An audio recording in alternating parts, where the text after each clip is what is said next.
tardes, amados hermanos, amadas hermanas, amigos que nos siguen en las redes sociales. Sean todos ustedes bienvenidos a este estudio bíblico, estudio en el cual meditamos y reflexionamos sobre la palabra de Dios.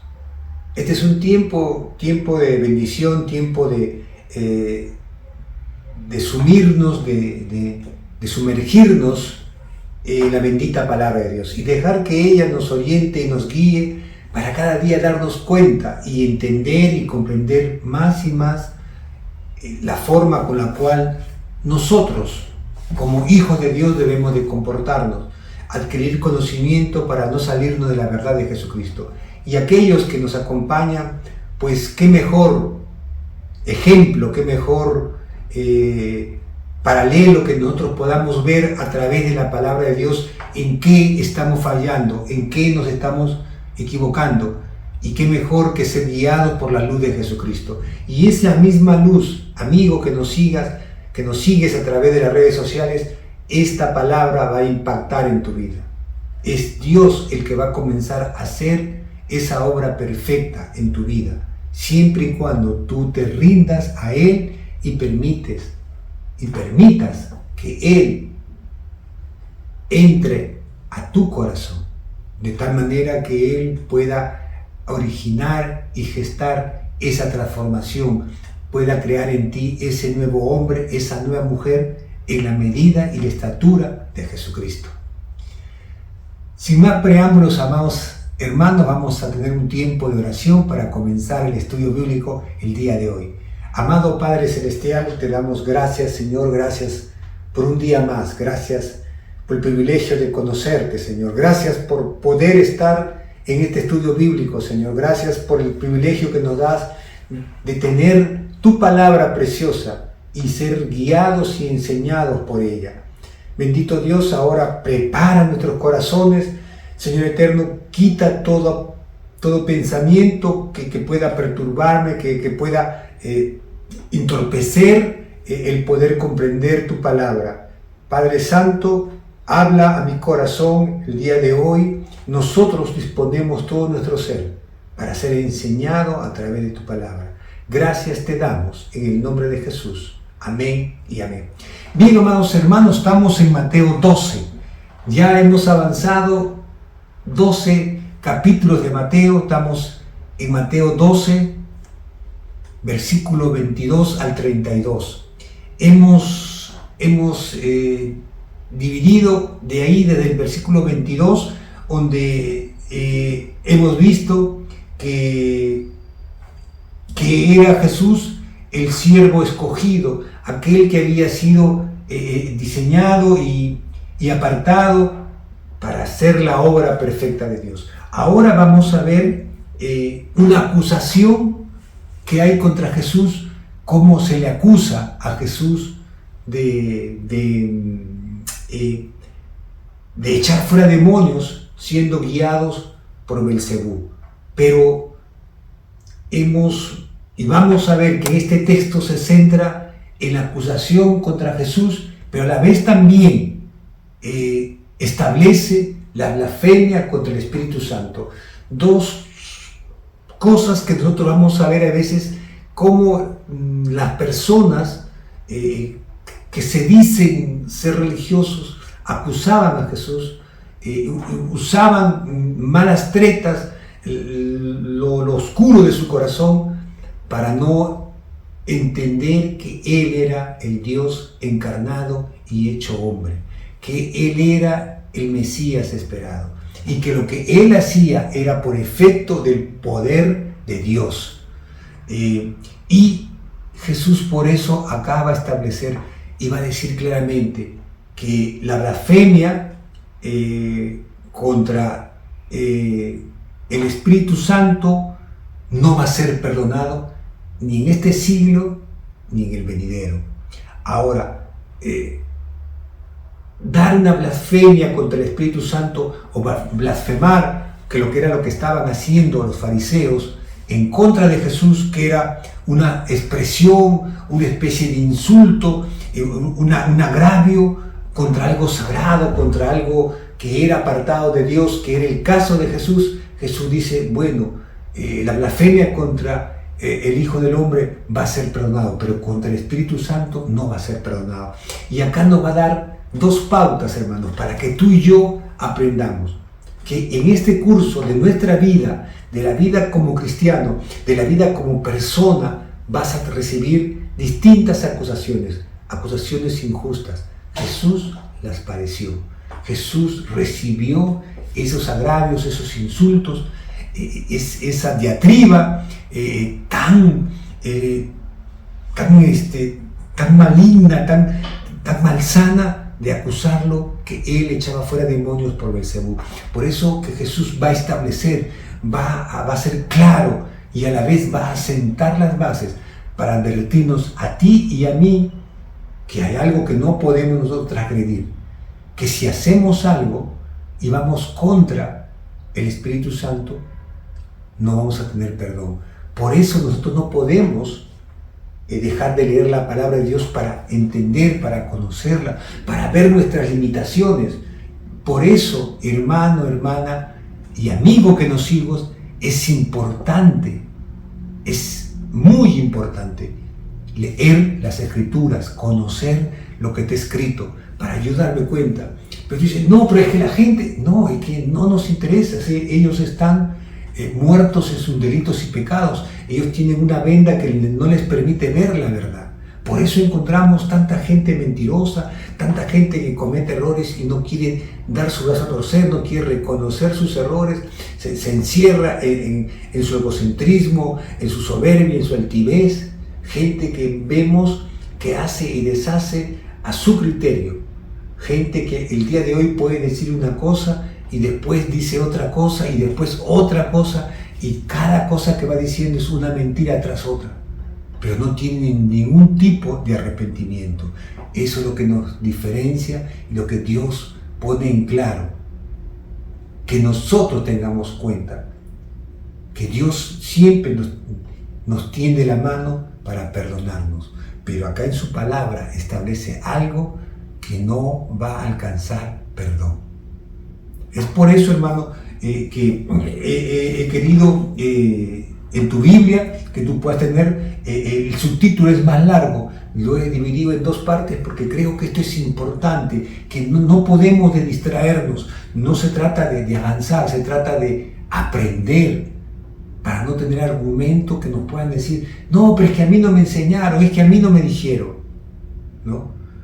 Una vez tuve la oportunidad de salgo un ratito del tema que estamos, la acusación contra Jesús, un hermano que se encontraba con otra hermana que había tenido bastantes niños, bastantes hijitos, y necesitaba un texto, y él decía, no, es que yo no he seguido esto porque mi pastor no me enseñó. No, a veces le atacan nuestro enseguecimiento, nuestra falta de estudio, el no estar aprendiendo las Escrituras, a que no nos han enseñado, que el pastor es el culpable, ¿no? No, hermano. Muchas veces somos nosotros que no queremos aprender, que no leemos nuestra Biblia, que no ponemos atención para aprender. Entonces, por eso es importante este tiempo de estudio, este tiempo de preparación, este tiempo de capacitación. Amén. Bien, vamos al texto, vamos a la palabra, a donde la que nos enseña, la que nos guía. Versículo 22 del capítulo 12 de Mateo. Versículo 22. Entonces fue traído a él un endemoniado, ciego y mudo, y lo sanó, de tal manera que el ciego y mudo veía y hablaba, y toda la gente que estaba atónita decía, ¿será este aquel hijo de David? Dos versículos, 22 y 23. Mira qué es lo que sucede. Fue traído a él un endemoniado. Detengámonos un ratito ahí. Hagamos una pausa un momento. Le traen a él, a Jesús. Después que Jesús está en las ciudades recorriendo, le traen un endemoniado, pero un endemoniado, mira estas características, que dice que era ciego y mudo. Mira el tipo de tormento que había causado la presencia del demonio en esta persona. Lo había hecho ciego y encima mudo, no podía hablar, no podía expresarse. Y la pregunta, oye, pero ¿cómo sabía que era endemoniado? Porque hacía unos gestos y a pesar que no podía hablar, unos gestos y una forma violenta que simplemente en esa época era posesión demoníaca, como muchas veces las hay en este tiempo. Entonces, entendamos el tipo de demonio que le habían traído, que estaba atormentando a esta persona. Nos ubicamos ahí y vamos a ver, por eso hemos puesto la acusación contra Jesús. Jesús está liberando a un alma oprimida, está liberando a una persona que está siendo atormentada por Satanás, y esa posesión había causado ceguera y mudez. Y mira, dice, fue traído a él un endemoniado ciego y mudo, y le sanó de tal manera que el ciego y el mudo veía y hablaba. Mira el poder de Dios. Lo sanó de tal manera que la gente en ese momento, en ese instante, el demonio lo dejó y fue libre de todos sus tormentos. ¿Tú te imaginas, hermano, hermana, qué tal muestra del poder de Dios? ¿Qué tal muestra que tú, como estudioso, como una persona que conoce las Escrituras, ves a alguien que está liberando de ese tipo de tormento?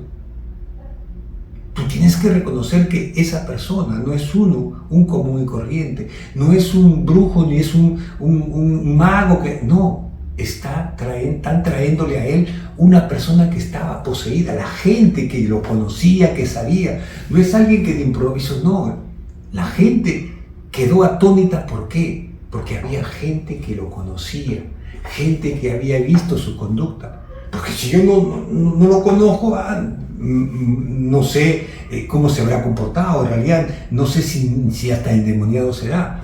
Pero la gente que queda atónita es aquel que lo conoce, que lo ha visto, que ha visto en muchas oportunidades la forma como se comportaba esa persona. Es ahí que eso te produce asombro, te impacto, atónito, significa te quedas tan sorprendido que todo tu rostro, tú no puedes creer lo que estás viendo. Ese era el impacto que había causado esta sanidad, este milagro, esta liberación en esta persona. Y en ese momento dice, y toda la gente quedaba atónita y decía, ¿será este aquel hijo de David? Mira, la gente que lo conocía se hace esta pregunta, ¿qué significa esto, Eduardo? En otras palabras, le decía que este es el hijo de David, porque las Escrituras, los que decían esto, y el pueblo judío lo sabía, porque ellos se les enseñaba, era una norma enseñarle a todos ellos las promesas, las Escrituras, dejado en la Torá. Entonces ellos conocían la promesa, que iba a venir el Mesías. Por eso ellos se preguntan, ¿será este? Al ver ese milagro, al quedar atónitos por eso, se preguntan, ¿será este el hijo de David? Es lo que dice. Y dice, ¿será este aquel hijo de David? Al ver el poder de él.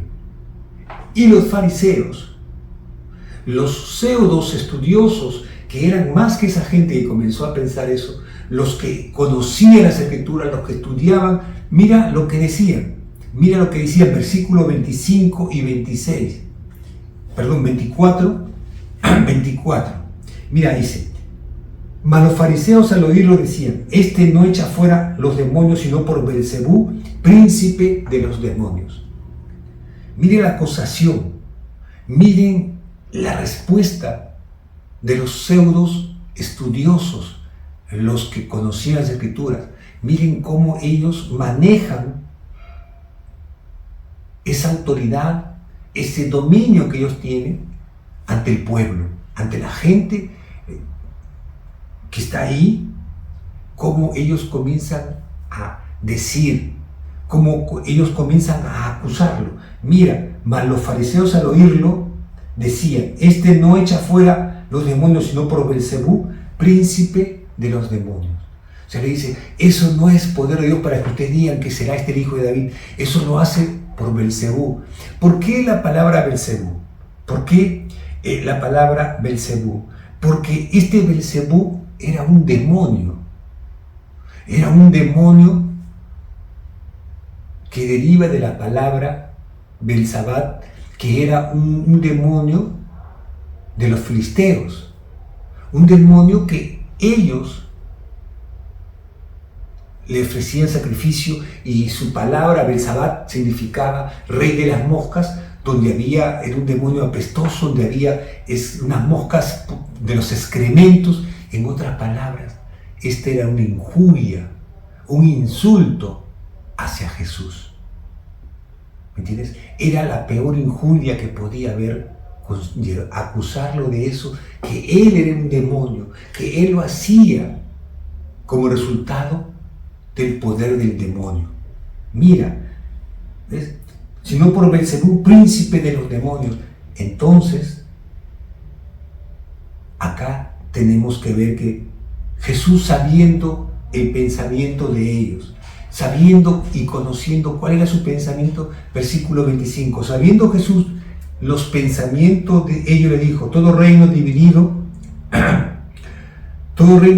contra sí mismo es asolado, y toda ciudad o casa dividida contra sí misma no permanecerá. Y si Satanás echa fuera a Satanás, contra sí mismo está dividido. ¿Cómo pues permanecerá su reino? Jesús, sabiendo los pensamientos, Jesús comienza a hablarles y hacerle entender ellos a través de una analogía, llevándolos a asociar algo que tienen que entender: el reino o una casa, ¿ok? Dividida no podía, si yo fuera ese mi caso, yo no podría expulsar otro demonio. Si yo soy un demonio, no podría expulsar, pues. O sea, es algo ilógico. Una casa dividida, dice acá, contra sí mismo está dividido. ¿Cómo pues permanecerá su reino? ¿Cómo pues va a permanecer si entre nosotros nos atacamos? Es lo que está diciendo. Un demonio no puede echar a otro. Estaríamos causando división, nosotros mismos estaríamos destruyéndonos entre nosotros mismos. Por eso dice: una casa, un reino no va a permanecer. ¿Qué estás hablando? Algo ilógico. Con tal de mantener tu estatus, con tal de tu enseguecimiento, de que tú creas tener la verdad, estás diciendo y estás acusándome de algo que yo estoy haciendo un bien, lo hago por el poder de Dios. Entonces tenemos que entender a veces de las cosas y las acusaciones, los insultos que pasó Jesús. Entonces, partiendo de esa premisa, hermano, hermana, esas son las cosas que se enfrentó Jesús, el Hijo de Dios viviente. Entonces, a veces tengo yo que entender, tú tienes que entender, que en nuestro trajinar, en nuestra fe, en nuestro camino de fe, nos vamos a enfrentar por distintas cosas. Pero Dios siempre lo sabe todo y conoce todo. Por eso dice, sabiendo los pensamientos de ellos. Entonces, Él le dice claramente: ¿cómo pues permanecerá su reino? ¿Cómo pues se les ocurre a ustedes? ¿Cómo le puede entrar eso que ustedes están diciendo? Jesús les explica de una manera, en esta analogía, para demostrar que sus acusaciones son mentiras, para desmentir sus acusaciones, para demostrar que cómo puede permanecer su reino si fuera así. ¿Te das cuenta? Él, de una manera clara y precisa, Jesús lo sabe todo. Está de la manera más clara para que entiendan y se den cuenta. Versículo 27, hermano. Estamos avanzando. Si yo echo fuera los demonios por Belcebú, ¿por quién echan vuestros hijos? Por tanto, ellos serán vuestros jueces. Mira, pero si yo por Espíritu de Dios echo fuera demonios, ciertamente he llegado a vosotros el reino de Dios. Yo quiero detenerte aquí. Entonces, ¿de quién echan vuestros hijos? Mire el 27. Si yo echo fuera demonios por Belcebú, ¿por quién echan vuestros hijos? Por tanto, ellos serán vuestros jueces. ¿Qué quiere significar esta respuesta? Tú tienes que entender, hermano, hermana, que Dios lo sabe todo, que a Dios nada se le escapa. Tú puedes pensar, no se va a dar cuenta. No, hermano, Dios lo sabe todo. Dios lo conoce todo. Aparte de darle esa analogía, el mejor ejemplo que un demonio no puede echar a otro demonio, que un reino, una casa no puede andar dividida, no pueden atacarnos, estar atacándose entre demonios. No, es ilógico, le está diciendo otra palabra. Le da otro ejemplo, otro argumento sólido, porque mira, dice, y si yo echo fuera los demonios por Beelzebú, suponiendo el caso, ¿por quién lo echan vuestros hijos? Por tanto, ellos serán vuestros jueces. ¿Por qué le dice por quién echa vuestros hijos? Hermano, hermana, amigo, en esa época ya había fariseos o judíos que hacían exorcismo. Ya había aquellos que echaban fuera demonios, que hacían el ánimo de demostrar que ellos también echaban fuera demonios en esa época. Te voy a llevar a un texto, porque nosotros aprendemos con la palabra de Dios. Vamos un ratito a Hechos 19:13. Dejo una marquita acá en Mateo 12 y vamos a Hechos 19. Hechos 19:13, mira lo que dice. Hechos 19:13. Apunta para que después lo vea.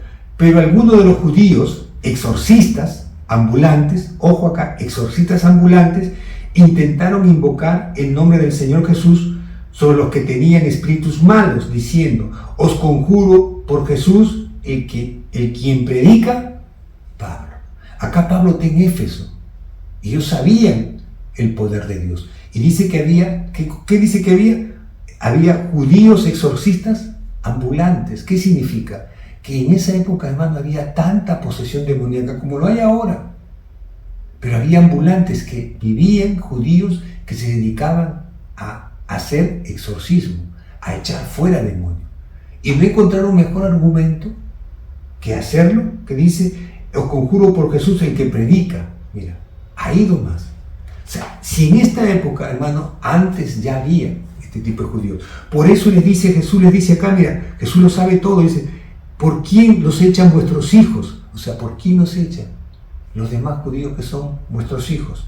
Pues ellos serán vuestros jueces. Ellos van a determinar, y ya está, hermano. Más adelante, miren, los mismos judíos, en nombre de Jesús, por el que predica Pablo. ¿Te das cuenta cómo se cumplen? Jesús lo sabe todo, hermano. Qué importante es leer y aprender las escrituras de Dios. Versículo 28. Mira, pero si yo por Espíritu de Dios echo fuera demonios, ciertamente ha llegado a vosotros el reino de Dios. Y ahí él aclara, mira, si yo por Espíritu de Dios echo fuera demonios, ha llegado el reino de Dios, ha llegado el reino de Dios ante ustedes. Ha llegado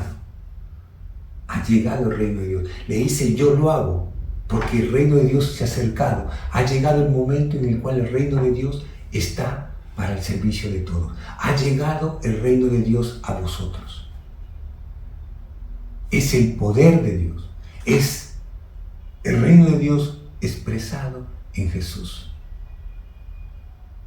Mire, ¿qué es lo que tenemos que entender nosotros, hermanos? Esto no se trata de ir a los brujos, a los divinos, a los agoreros. No. Dios es la solución para todo tipo de problemas. Él lo sabe todo. Versículo 29 y 30. ¿Por qué? Mira, ¿cómo puede alguno estar en la casa del hombre fuerte y sacar sus bienes si primero no lo ata, y entonces podrá saquear su casa? ¿Te das cuenta? Versículo 30. Y el que no es conmigo contra mí es, y el que conmigo no recoge, desparrama. Jesús acá va a marcar dos pautas. Mira las respuestas que va dando. Tres respuestas claras y precisas. Es por eso que te entendía yo que he querido dividir esto para poder entender. Versículo 29. ¿Cómo puede alguno entrar a la casa del hombre fuerte y saquear sus bienes si primero no lo ata, y entonces podrá saquear su casa? En este caso, el hombre fuerte de maldad, el hombre malo, es Satanás. ¿Y qué nos dice? Dice: ¿por qué? ¿Cómo puede alguno entrar en la casa del hombre fuerte y saquear sus bienes si primero no lo ata? ¿Cómo yo podría meterme a la casa de Satanás, a este hombre de maldad, si primeramente no lo ato y después saqueo toda su casa, echo fuera todos sus demonios? Es que yo tengo el poder, yo soy más fuerte que él. ¿Me entiendes? Es lo que está diciendo Jesús. Si no ato al hombre fuerte, Jesús es más fuerte y lo ata y puede liberar a los cautivos que tiene estos demonios. Es lo que nos está diciendo con esa expresión. ¿Te das cuenta? Versículo 29. ¿Por qué dice? Y ahí explica, ¿cómo puede alguno entrar en la casa del hombre fuerte y sacar sus bienes si primero no lo ata? Si primero no entra y lo amarra. Y es lo que Jesús, Dios, había hecho con Satanás. Entonces él tenía todo el poder. Satanás estaba atado. Y Dios por eso podía hacer. No te voy a dar la explicación de distintos momentos en que Jesús libera demonios y cómo los demonios lo reconocen y se rinden ante él. ¿Me entiendes? Es que él lo había atado porque Jesús es más fuerte, es más poderoso. ¿Te das cuenta? Ahora, después de haber aclarado esto, después de haberle dado 3 puntos así, puntuales, firmes, a estos fariseos, por eso hemos puesto este título, acusación contra Jesús. Jesús, hermano, tuvo todo tipo de oposición, pero Jesús tenía cada respuesta y todo lo hacía en nombre de Dios, porque el poder de Dios estaba en él. Es así también con cada uno de nosotros, hermanos. Dios está con nosotros. Nunca tú vas solo, nunca tú puedes pretender ir en tus fuerzas. Siempre guiado de la mano de Dios. Versículo 30.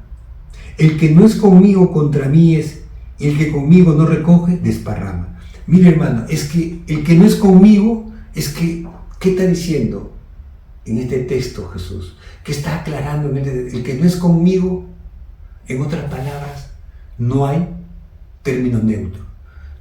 Como dice la Escritura, hermano, bien estás frío o bien estás caliente. No es que estoy tibio, no hay término nuestro, no hay término neutro. No es que yo todavía no me decido, no. Tú tienes que decidir por Jesús. Y eso es la oportunidad, amigo que nos sigue, es que tú que nos sigues a través del estudio bíblico, esta es la oportunidad en la cual tú decides seguir a Jesús. Jesús es claro, dice acá, el que no es conmigo contra mí es, o sea, no hay término medio. El que no me sigue está contra mí, está peleando contra mí. Y mira lo que dice, y el que conmigo no recoge, desparrama. En otras palabras, si tú no estás con Jesús, te estás oponiendo, estás desparramando. Es encontrar algo y botarlo en lugar tú de apoyar, de seguir y de seguir a Jesús. Jesús dice, el que no es conmigo es contra mí. Hermano, hermana, amigo, hay veces nosotros, cuando asumimos cierta posición, estamos yendo contra Dios. Cuando nos oponemos a la obra de Dios, cuando nos oponemos a la bendición, hacemos oposición a la obra de Dios. Y pensamos que estamos obrando bien y estamos desparramando. Acá lo dice, versículo 30, quien conmigo no recoge, desparrama. ¿Qué significa recoge, hermano? El que no sigue los pasos de Jesús, el que no predica la palabra de Dios, el que no da testimonio con su vida, que Jesús está en él, con sus actos, con su forma de actuar, está desparramando. En lugar de construir, está destruyendo, está botando la obra de Dios. Por eso es importante tener un buen testimonio, un buen ejemplo de que Dios mora en nosotros. Amén. Versículo 31. Ya estamos acabando. Por tanto os digo, todo pecado o blasfemia será perdonada a los hombres, mas la blasfemia contra el Espíritu Santo no lo será perdonada. Todo pecado será perdonado. Mira, inclusive dice la blasfemia contra Jesús, que lo habían blasfemado, habían acusado contra él, hasta eso podía ser perdonado. Pero todo pecado en contra del Espíritu Santo, no lo será perdonado, no tendrá perdón. Y mira lo que dice el versículo 32. Y cualquiera que dijere alguna palabra contra el Hijo del Hombre le será perdonado, pero el que hable contra el Espíritu Santo no le será perdonado ni en este siglo ni en el venidero. En este siglo, en el siglo que él estaba, y en el venidero, en nuestro siglo, hermano. ¿Me entiendes? No va a ser perdonado. ¿Tú te imaginas, hermano, que tú no tengas perdón porque has blasfemado, has insultado, has injuriado, algo, una expresión de agravio, de insulto contra las cosas espirituales, contra el Espíritu de Dios? No te va a ser perdonado. Porque dice acá claramente, mira, cualquiera que dijere alguna palabra contra el Hijo del Hombre le será perdonado, pero el que hable contra el Espíritu Santo no le será perdonado ni en este siglo ni en el venidero. Por eso es importante, hermano, conocer la palabra de Dios. La palabra de Dios es rica, hermano. La Biblia dice claramente, 1 Juan 1:9, porque si confesamos nuestros pecados, Dios es fiel y justo para perdonarnos y limpiarnos de toda maldad.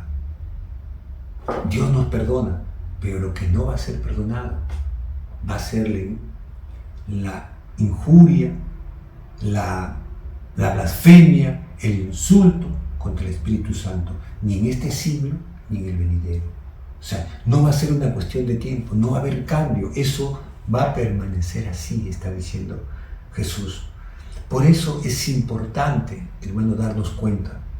Y la palabra de Dios mismo, así como hemos leído en Hechos 19:13, que había ya exorcistas judíos ambulantes, vamos a ver, hermano, que ya en Hechos mismo, un ratito vamos a Hechos 5,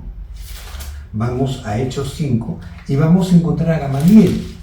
Hechos 5:34 dice: entonces levantándose en el concilio un fariseo llamado Gamaliel, doctor de la ley, venerado de todo el pueblo, mandó que sacasen fuera por un momento a los apóstoles y le dijo: varones israelitas, mirad por vosotros lo que vais a hacer respecto a estos hombres. Versículo 38: y ahora os digo, apartaos de estos hombres y dejadlo, porque si este consejo o esta obra es de hombres, se desvanecerá, mas si es de Dios, no la podréis destruir, ni seáis tal vez hallado luchando contra Dios. Acá está nuevamente, luchando contra Dios. Vamos a encontrarnos haciendo oposición contra Dios, luchando contra Dios.